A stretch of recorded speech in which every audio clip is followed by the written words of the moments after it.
Peran suami atau ayah dalam pengasuhan. Suami atau ayah yang turut berperan dalam proses pengasuhan menjadikan anaknya cerdas dan memiliki nilai akademis yang baik. Sebaliknya, apabila ayah tidak peduli dengan perkembangan anaknya dan tidak terlibat dalam pengasuhan, bisa menjadikan anak memiliki masalah kenakalan dan depresi di kemudian hari. Untuk itulah, peran ayah sangat penting dalam pertumbuhan dan perkembangan anaknya. Sebelum mengetahui apa saja peran ayah dalam pengasuhan, sebaiknya ketahui dahulu tentang apa saja kebutuhan dasar anak. Kebutuhan dasar anak. Pengasuhan yang baik mampu memenuhi kebutuhan dasar anak yang meliputi asah, asih, dan asuh. Asah, kebutuhan akan stimulasi mental yang merupakan cikal bakal untuk proses belajar anak. Asih, kebutuhan emosi dan kasih sayang. Asuh, kebutuhan fisik biomedis, meliputi pemberian ASI, gizi yang sesuai, kelengkapan imunisasi, pengobatan bila anak sakit, pemukiman yang layak, kebersihan individu dan lingkungan, serta rekreasi dan bermain. Peran suami atau ayah dalam pengasuhan dimulai sejak janin masih dalam kandungan. Hal yang dilakukan calon ayah siaga meliputi perhatian kepada istri dan janin, memperhatikan perkembangan janin, membantu menjaga kesehatan istri, memanjakan istri, menolong istri mengatasi keluhan, serta bersama-sama ikut kelas parenting. Selanjutnya, peran ayah dalam pengasuhan meliputi pemantauan pada tumbuh kembang anak. Dari pemantauan ini, sangat berguna untuk menentukan stimulasi yang akan diberikan orang tua sesuai dengan perkembangan usianya. Memastikan apakah anak mampu menyelesaikan tugas perkembangan sesuai usianya, serta menemukan lebih awal apabila terjadi gangguan pada tumbuh kembang anak, seperti gangguan pertumbuhan atau stunting dan gizi buruk, gangguan perkembangan atau terlambat bicara, dan gangguan mental atau gangguan konsentrasi dan hiperaktif. Tips peran suami atau ayah dalam pengasuhan. Andil atau turut dalam merawat bayi, melakukan aktivitas bersama anak, serta menciptakan komunikasi yang hangat dan baik kepada anak. Tumbuh kembang anak menjadi lebih optimal dan maksimal apabila mendapatkan nutrisi dan stimulasi yang tepat dari orang tuanya. Tak hanya peran seorang ibu saja yang penting, namun juga peran seorang ayah dalam memantau, mengasuh, dan mengasihi anaknya. Maka dari itu, berikan waktu khusus untuk berinteraksi bersama anak dan keluarga ya.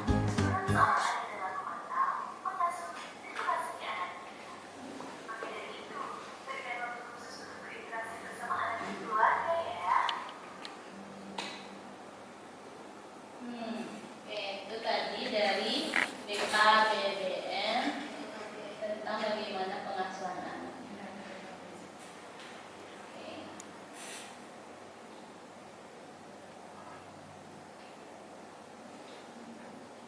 Konsep dasar peran ayah dalam keluarga. Kita masuk pada materi konsep dasar peran ayah dalam keluarga. Ini yang pertama kita harus ada cinta dan kasih. Cinta dan kasih. Sayang. Dapat kita perlu. Ini dasar penting pengasuhan. Ketika kita merasa dicintai, merasa disayang, itulah salah satu dasar yang harus ada di dalam pengasuhan.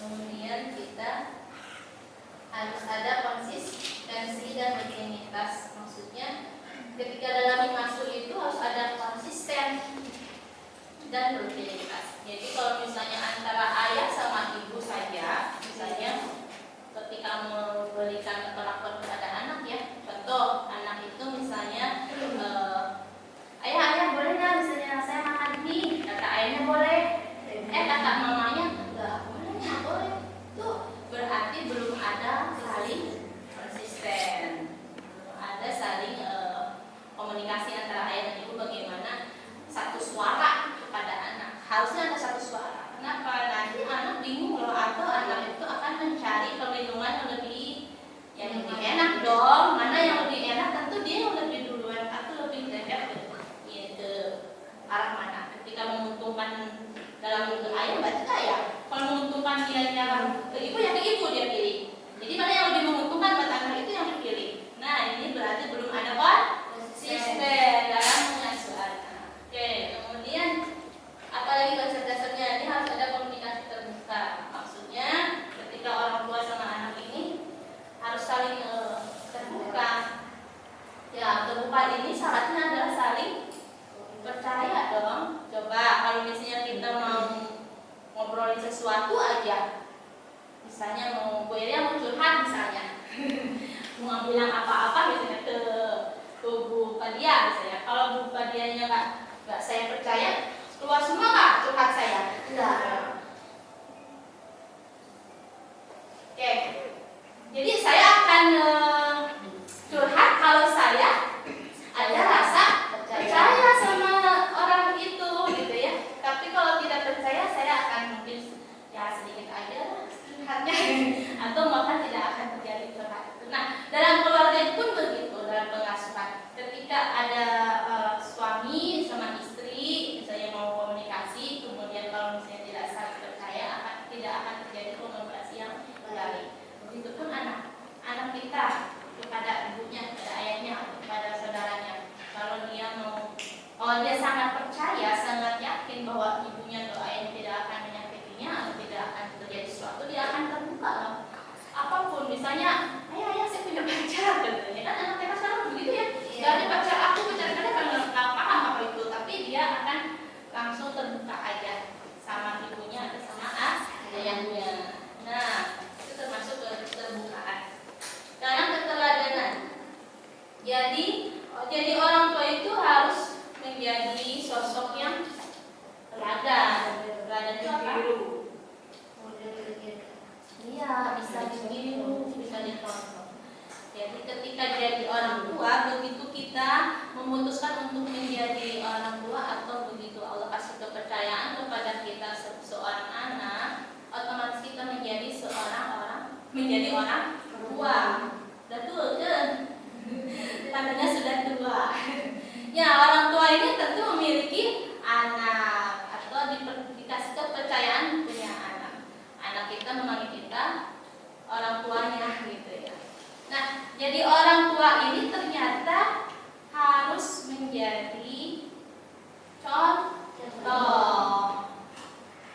kalau belum bisa dicontoh gimana dong? Coba ada yang mau nanya, ada kasus pengalaman nggak? Misalnya di rumah lebih banyak mencontoh ayah atau ibu gitu, atau mana yang bisa dicontoh? Udah bisa membedakan nggak? Mira bisa, Mira. Kalau di rumah gimana? Contohnya yang paling kuat siapa? Ayah atau ibu? Dekat ke ayah atau ke ibu? Ke ayah. Oh, berarti hebat tuh, emosionalnya seimbang. Jadi sebetulnya saya lagi membuat penelitian juga ya, mana mahasiswa atau kita sebagai orang dewasa yang lebih emosinya stabil, percaya dirinya oke, ya lebih dekatnya ke siapa? Ternyata penemuan Melia itu semuanya, hampir semuanya yang mereka ini yang punya rasa percaya dirinya benar, bagus gitu ya. Kemudian keseimbangan emosionalnya bagus, itu ternyata dekatnya dengan ayah. Jadi orang-orang yang dekat dengan ayah mereka punya kestabilan emosi yang bagus. Oke, berarti peran ayah ini sangat dibutuhkan, ya enggak? Ya, kemudian ini keteladanan. Nah, yang keteladanan tadi satu lagi yang ingin Beda sampaikan. Keteladanan ini ketika kita mengajarkan anak dari mulai anak lahir gitu ya, kan kita harus mendidiknya, memberikan contoh. Kalau misalnya kitanya belum jadi siapa yang diperbaiki nih? Anak apa orang tuanya nih? Orang tua nggak dicontoh. Orang tua dulu. Ayo, Orang tua dulu diperbaiki. anaknya atau orang tuanya nih? Orang tuanya. Sepakat semuanya bilang? Orang tuanya dulu yang harus memperbaiki diri agar bisa menjadi teladan. Betul. Kalau misalnya tidak ada keinginan untuk memperbaiki diri, bagaimana bisa menjadi teladan? Itu belum menjadi orang tua. Oke, lanjut ya. Ada konsep dasar nih. Selanjutnya konsep dasar dari pengasuhan anak, pendidikan dan dukungan. Nah, ini otomatis harus ada pendidikan dan dukungan. Maksudnya tentu di dalam kebutuhan kita harus ada pendidikan, gitu ya, pendidikan atau belajar.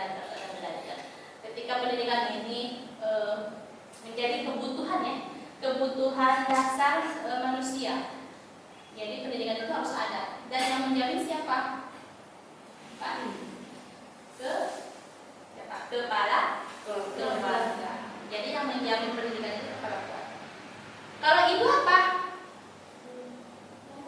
Ibu yang melaksanakannya. Jadi kalau di dalam keluarga itu ada sifatnya ayah, ibu, anak, keluarga inti ya. Keluarga inti ini ada ayah. Ayah bertanggung jawab untuk masalah pendidikan nih, untuk apa? Itu hanya nafkah ya. Oke, betul, bisa juga kan pendidikan itu sekarang ini harus perlu uang sama dengan nafkah gitu. Tapi pendidikan yang dimaksud ini adalah pendidikan secara umum yang disebut dengan belajar secara sepanjang hayat tadi ya. Nah, jadi pendidikan di sini adalah apa? Tanggung jawab kepala keluarga tadi, yang bertanggung jawab penuh kedua-duanya, ya kan, ayah dan ibunya. Kalau ayahnya, kalau di dalam peran di keluarga, ayahnya sebagai apa? Kalau misalnya ini sebagai pendidikan ya, pendidikan itu ada siapa aja paling tinggi jabatannya di dalam sekolah misalnya? Ya, kepala sekolah. Siapa lagi? Guru. Kalau di rumah, kira-kira yang harus menjadi kepala sekolah siapa? Ayah. Nah, itu dia. Ayah. Sebagai kepala sekolahnya, kepala pendidikannya di rumah. Si ayah ini siapa? Kepalanya. Terus ibu? Gurunya. Nah, ibu itu harus jadi gurunya. Dialah yang menjalankan semua kurikulum yang disuruh oleh ayah. Jadi ayah ini harus punya kurikulum, dia harus punya acuan pembelajaran apa ya di sekolah itu atau di rumah itu. Ini aja nih bunda, si bunda lah atau si ibu ini yang menjalankannya di rumah. Itulah tugas dan tanggung jawab sebagai orang tua. Kalau kayak gitu udah cocok belum nih? Nanti kepala sekolah dan guru ya, cocok nggak mereka? Cocok. Gimana kalau kepala sekolahnya nggak ada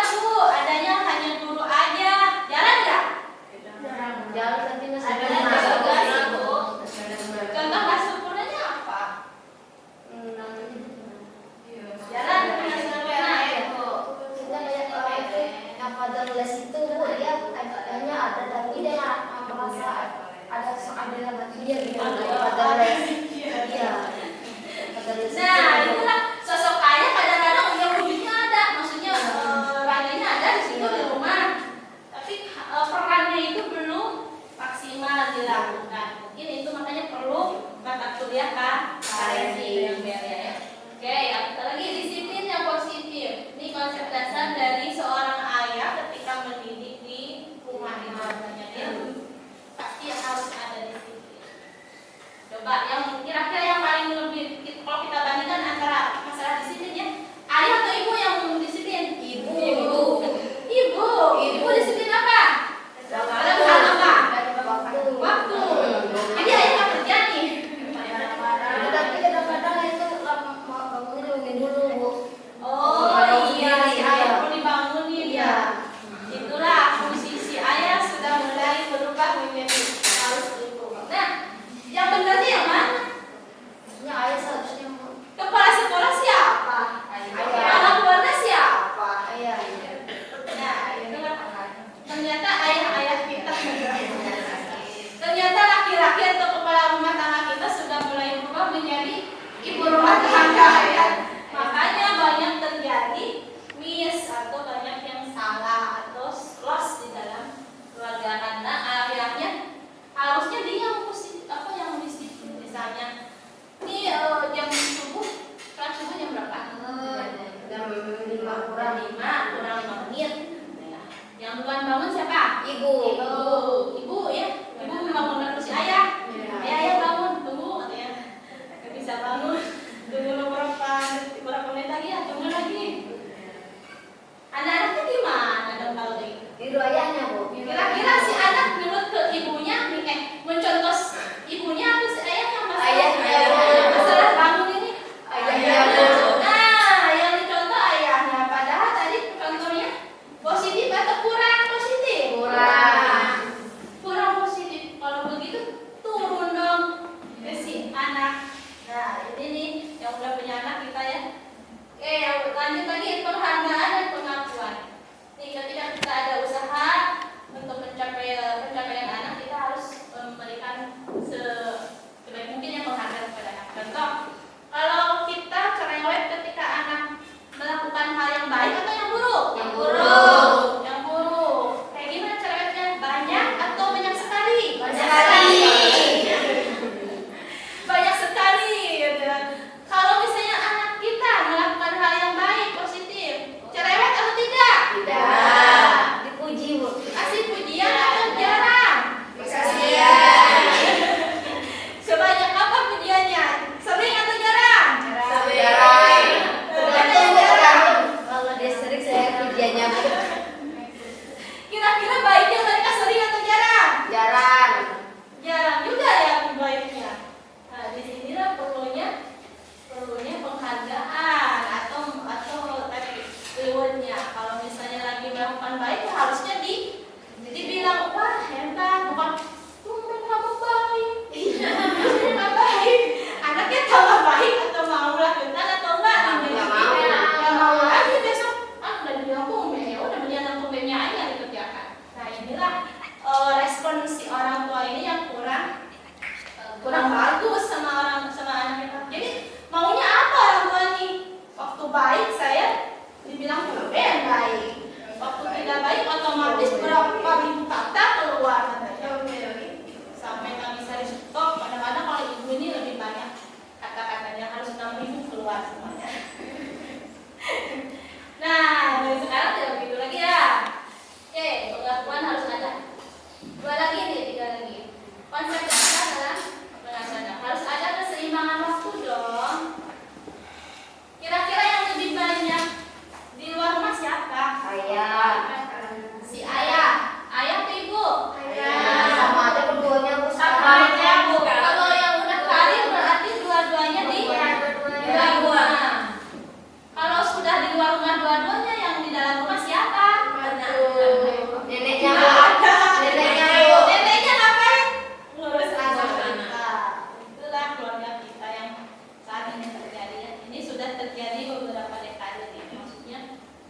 kita ini generasi ini anak nenek, ini anak nenek, anak nenek, anak nenek, anak nenek, anak nenek. Siapa yang nggak anak nenek?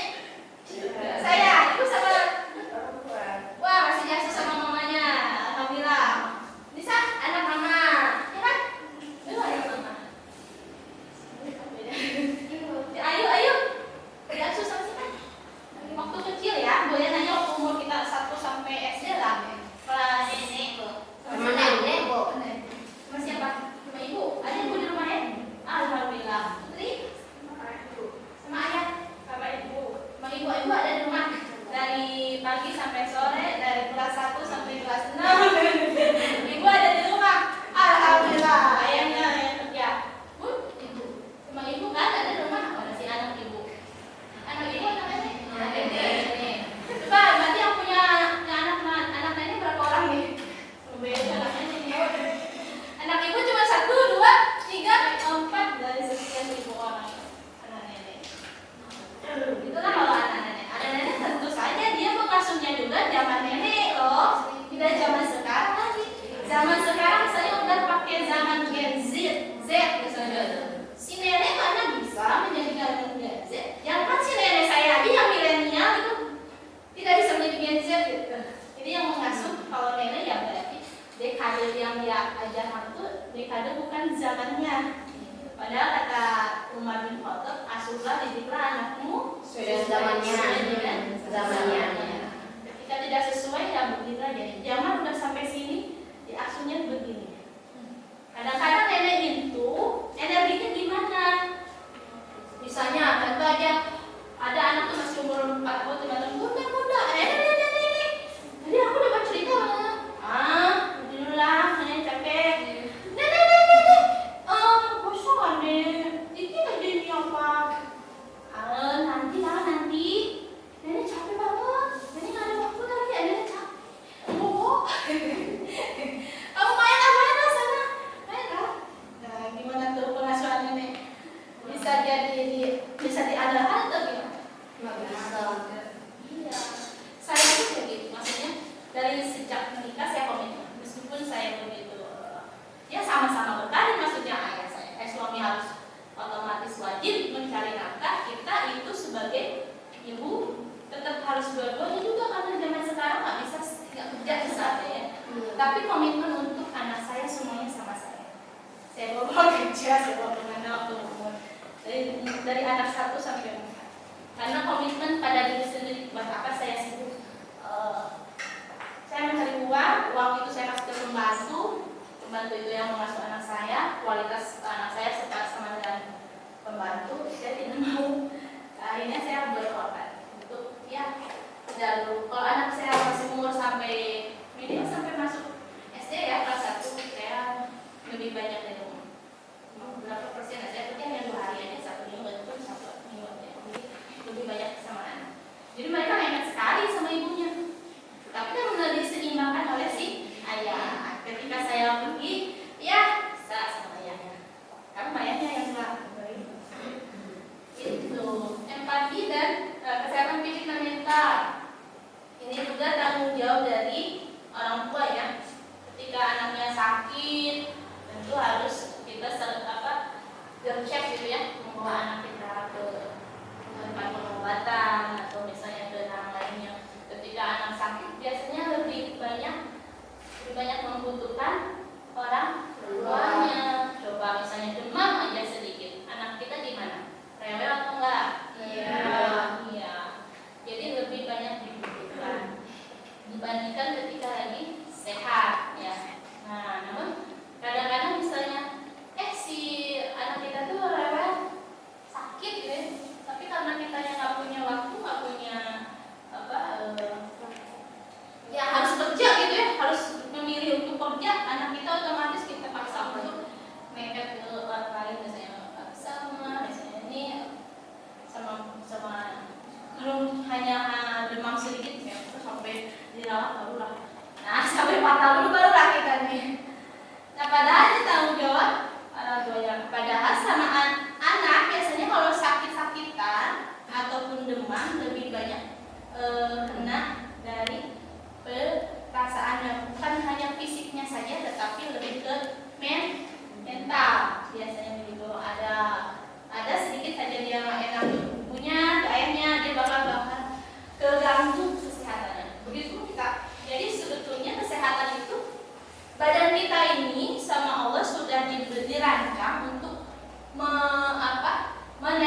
meminimalisir semua yang sakit-sakit kita misalnya.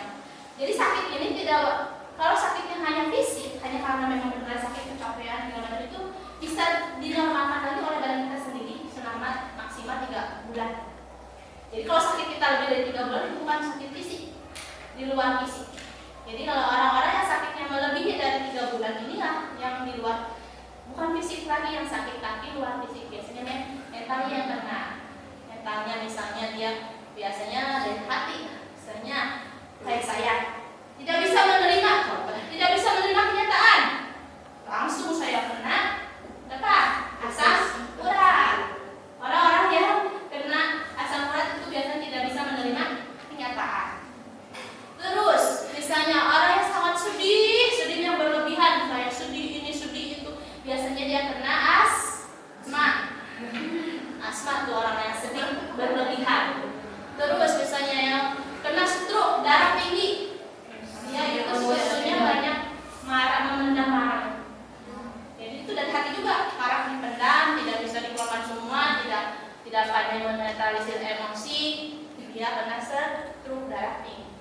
Kalau misalnya dia sering cemas, sering khawatir, sering banyak, aduh gimana ya, mengkhawatirkan sesuatu yang berlebihan, kecemasan berlebihan, darahnya drop, jadi darah rendah menjadi ke ginjal, menjadi ke hati, itu pun akan menjadi terakumulasi. Nah itulah sebetulnya penyakit itu berasal dari banyak punya lebih hampir 85% dari mental, dari emosi yang tidak dinetralisir dengan benar menjadi penyakit fisik. Kalau hanya penyakit fisik, dia dalam 3 bulan pun nggak akan lama. Misalnya kena pilek batuk seminggu lah, ya udah. Misalnya kena asam urat, saya mau menerima kenyataan, nah, seminggu juga langsung normal lagi. Darah tinggi, oke, saya kemarin dan teman saya akan netralisir perasaan saya menjadi lebih baik lagi. Saya akan bersyukur kepada Allah. Peran ayah pada saat ini tantangannya apa saja, kemudian apa yang solusinya seperti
Kalau pakai Zoom bisa masuk semua nggak ya?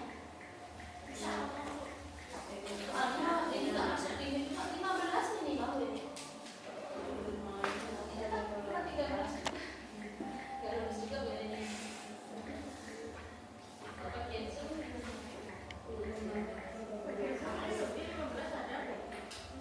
kalau pakai Zoom ya 15. Kalau yang ini 15, pakai Zoom harus sudah.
atasin biar benar.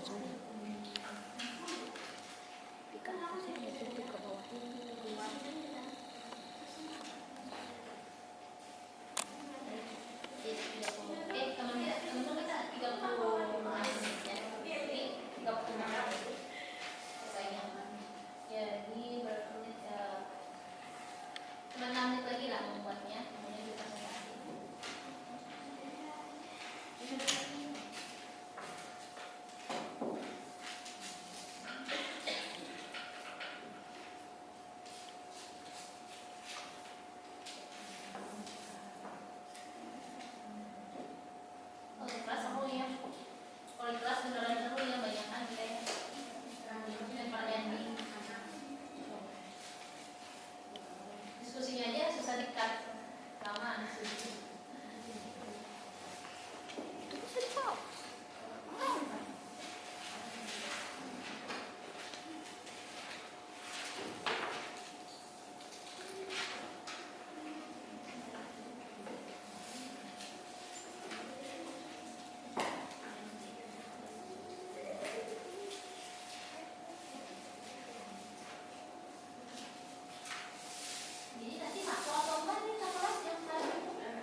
ada kedengeran tapi. Assalamualaikum warahmatullahi wabarakatuh. Waalaikumsalam warahmatullahi wabarakatuh. Baiklah teman-teman, hari ini materi kita tentang dampak keterlibatan ayah terhadap perkembangan anak yang akan dipresentasikan oleh Sylvia. Kepada Sylvia kami persilakan. Assalamualaikum warahmatullahi wabarakatuh. Waalaikumsalam warahmatullahi wabarakatuh.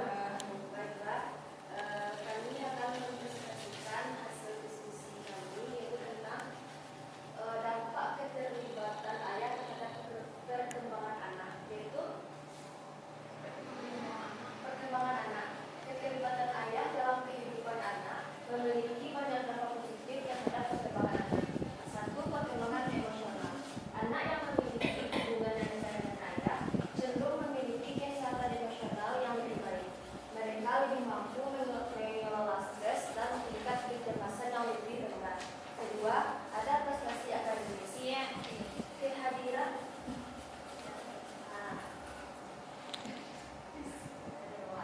prestasi akademis.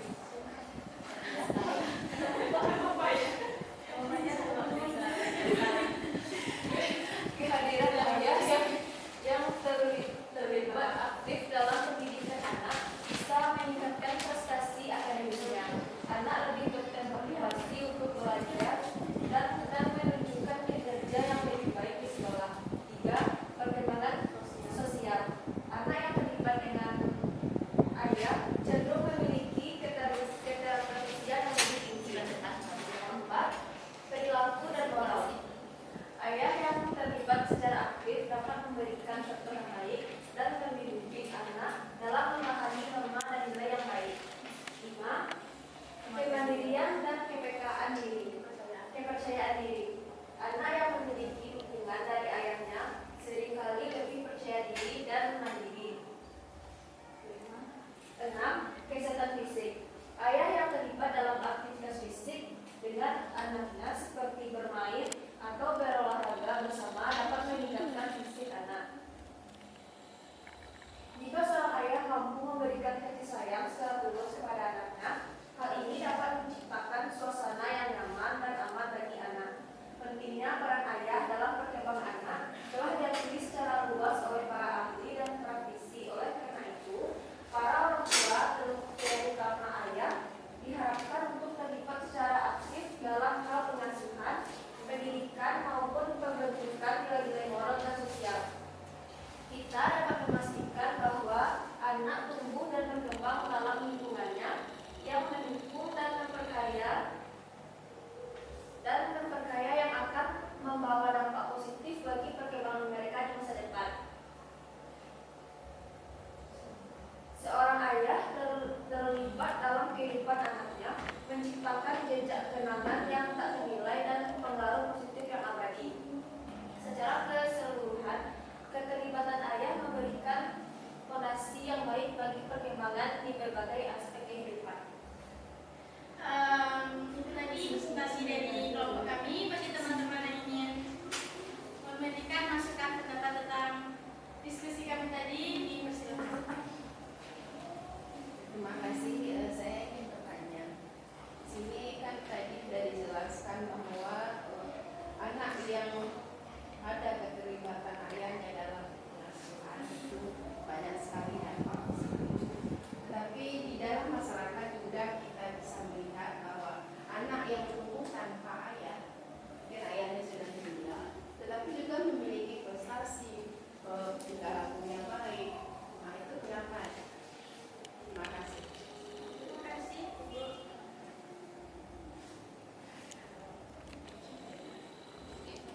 Itu banyak perannya. Peranan itu bisa digantikan dengan orang lain selain pada ayah. Atau ya tahu banyak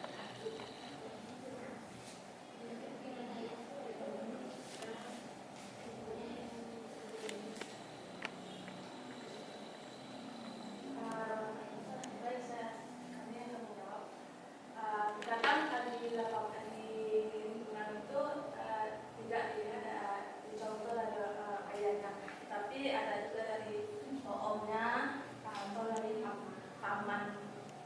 Bisa dilihat dari karakter keluarga terdekatnya.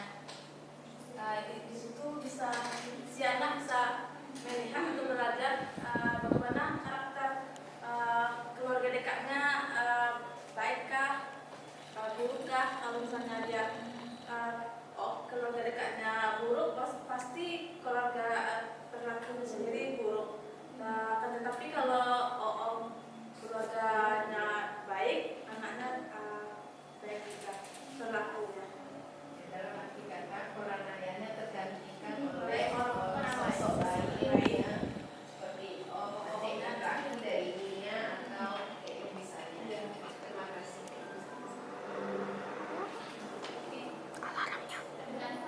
Udah. Baik, itu tadi presentasi dari kelompok kami. Jika kami ada salah, mohon dimaafkan. Wabillahi taufiq wal hidayah. Wassalamualaikum warahmatullahi wabarakatuh. Waalaikumsalam. Warahmatullahi wabarakatuh. Terima kasih kelompok 1, silakan kembali ke tempat.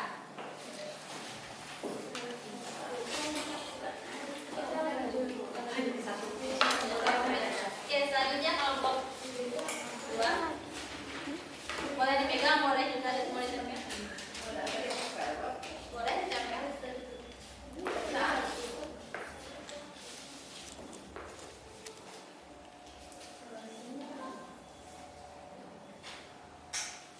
Tanda.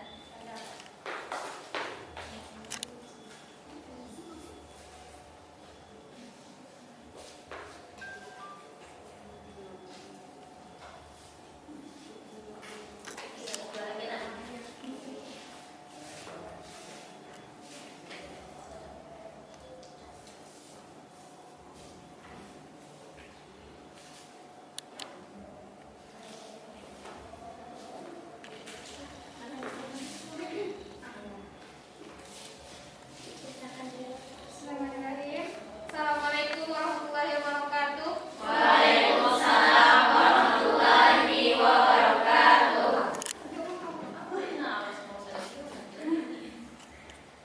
Baiklah teman-teman, kami dari kelompok 2 akan mempresentasikan mapping kami yang berjudul Peran dan Tanggung Jawab Ayah dalam Pengasuhan Anak,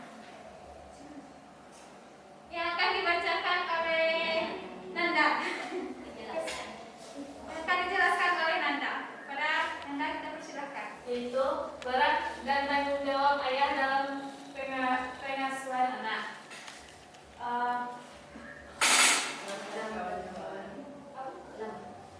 Teman kawan-kawan, membagi keterlibatan ayah dalam 3 komponen, yaitu 1. Paternal engagement, yaitu pengasuhan yang melibatkan interaksi langsung antara ayah dan anaknya.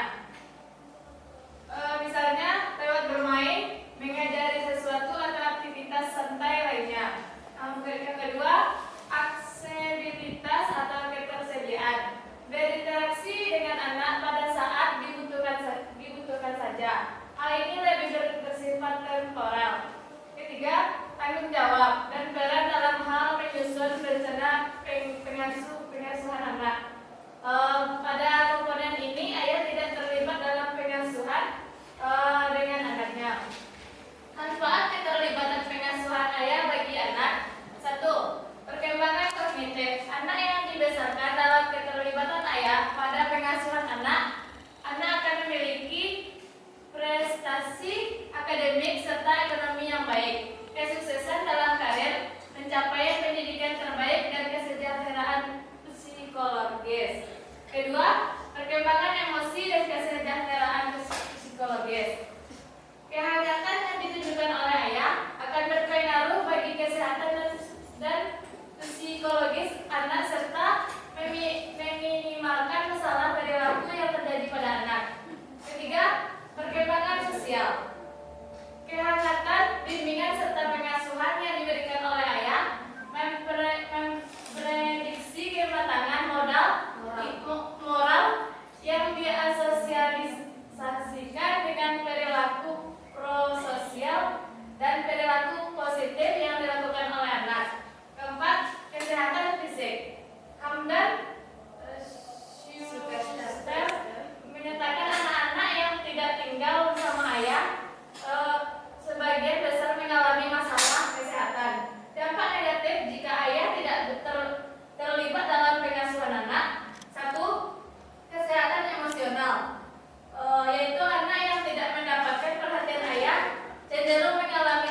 mental seperti depresi, dan kecemasan lebih tinggi pada anak-anak yang ayahnya tidak terlibat dalam pengasuhan. Itulah hasil diskusi kami. Kalau ada teman-teman yang ingin menanggapi, kami persilakan.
dibiarkan mengakar, tidak diselesaikan.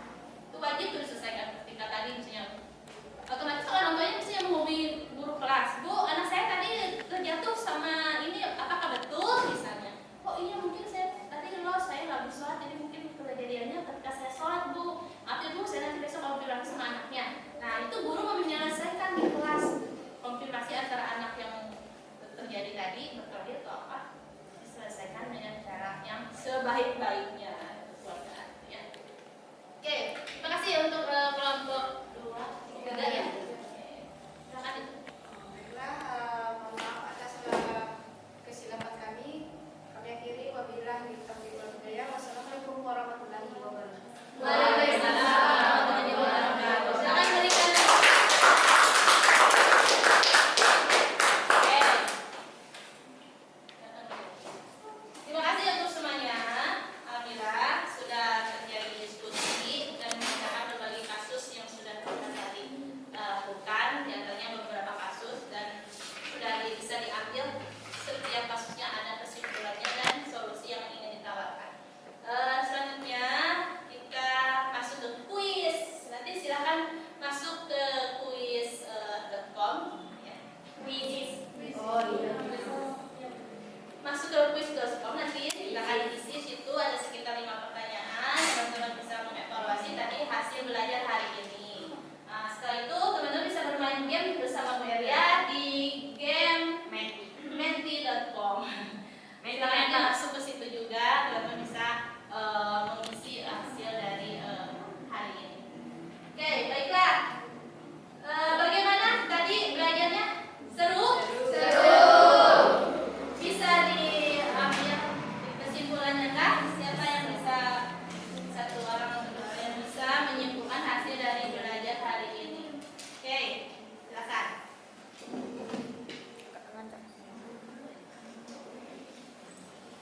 Oke, Bu, silakan Bu Sofia. Ya, kesimpulannya bahwa peran ayah dalam pengasuhan anak itu sangat penting untuk kesehatan mentalnya, sosial emosinya juga, kemudian untuk keberhasilannya dalam kehidupan mendatang, untuk prestasinya juga. Oke, betul, betul.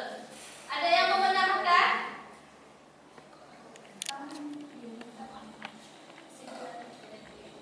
Iya. Tambahkan? Oke, mau? Enggak. Oke, siapa? Bu Jamila, tambahkan satu aja. Kesimpulan Kak Agi dari materi yang sudah kita sampaikan.